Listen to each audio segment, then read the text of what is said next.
अस्सलाम वालेकुम, मेरा नाम मोहम्मद मुस्लिम है और आज आरबी टीवी के प्लेटफॉर्म से फिर से एक मरतबा मैं आपकी खिदमत के लिए हाज़िर हुआ हूँ। और आज मैं बात करने जा रहा हूँ रियल एस्टेट फर्म के अंदर इन्वेस्टमेंट करने के तरीके और उनसे मुतल्लिक कुछ मैं आपको आज टिप्स दूंगा। इन्वेस्टमेंट की जहाँ बात की जाए तो फिर ये है कि सबसे बेहतरीन टाइम कौन सा होता है इन्वेस्टमेंट करने का।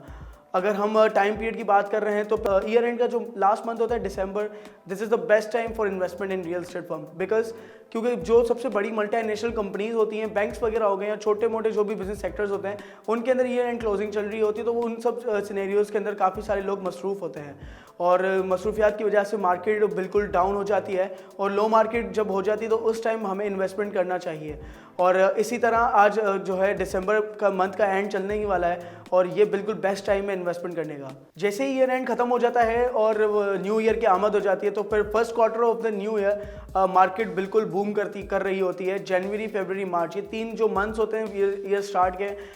इसके दौरान मार्केट बिल्कुल अपने राइज पे हो रही होती है क्योंकि काफ़ी लोग जो है ईयर एंड के क्लोजिंग के बाद नई चीज़ों में इन्वेस्टमेंट करना चाह रहे होते हैं, तो फिर ट्रेडिंग बहुत ज़्यादा बढ़ जाती है, तो वहाँ पर बहुत ज़्यादा बूम हो रहा होता है। तो या इन विच प्रोजेक्ट और इन विच एरिया जहाँ पर हमें इन्वेस्टमेंट करनी चाहिए रियल एस्टेट फर्म के अंदर, वो सबसे बेहतरीन जो जगह हो रही होती है इन्वेस्टमेंट के लिहाज से वो होती है न्यू सोसाइटी, जो कि बिल्कुल अपने स्टार्टअप ले रही होती है कोई न्यू प्रोजेक्ट। अगर सोसाइटी की बात की जाए तो सोसाइटीज़ के अंदर भी इन्वेस्टमेंट करने के स्टेप्स होते हैं। सबसे पहला स्टेप होता है फाइलिंग। जब कोई न्यू सोसाइटी लॉन्च हो रही होती है तो उसकी प्री लॉन्चिंग रेट्स के ऊपर आप फाइल्स उठा सकते हैं बल्क क्वांटिटी में, जो कि आपको काफ़ी सस्ती और निहायती कम पैसों के अंदर मिल रही होती है। और जैसे जैसे उनकी डेवलपमेंट बढ़ रही होती है तो मार्केट जो है वो ऑब्वियसली उसके रेट रिवाइज हो रहे होते हैं, तो हमारी जो चीज़ होती है उसकी वर्थ बढ़ जाती है।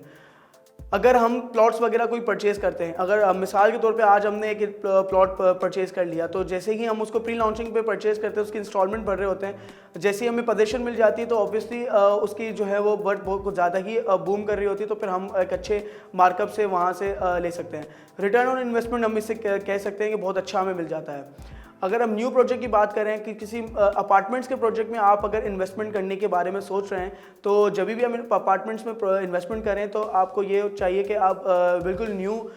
लॉन्चिंग के टाइम पे आप उसको अवेल करें, ना कि मिड में या एंड में, क्योंकि चीज़ बिल्कुल ट्रेडिंग हो के अपने एंड यूज़र्स के लिए जब तैयार हो जाती है तो फिर उसके रेट ऑब्वियसली बहुत ज़्यादा हाई हो रहे होते हैं, तो मज़ीद उसके अंदर इतनी ग्रोथ नहीं हो रही होती, तो हम लोग वहाँ पर इन्वेस्टमेंट ना करें तो बेहतर है। इन्वेस्टमेंट करने का एक और तरीका ये भी है कि अगर हम कोई पुराना विला या फिर ओल्ड कंस्ट्रक्शन कोई हाउस वगैरह कोई परचेज़ कर लेते हैं जो कि हमें काफ़ी लो कॉस्ट में मिल रहा होता है, उसके ऊपर मज़ीद हम कुछ रकम लगाकर उसको रेनोवेट करा देते हैं और फिर हम जब उसे सेल आउट कर रहे होते हैं तो हमें मार्केट को देखते हुए उसमें से अच्छा मार्कअप मिल सकता है। और इसी तरीके से मैं आपको आखिरी तरीका बताऊं जो कि मेरी नज़र में काफ़ी बेहतरीन है कि हम लोग कभी जब भी हम इन्वेस्टमेंट करना चाह रहे हो तो we should invest in commercial areas, क्योंकि कमर्शियल शॉप्स में से हम लोग हाईली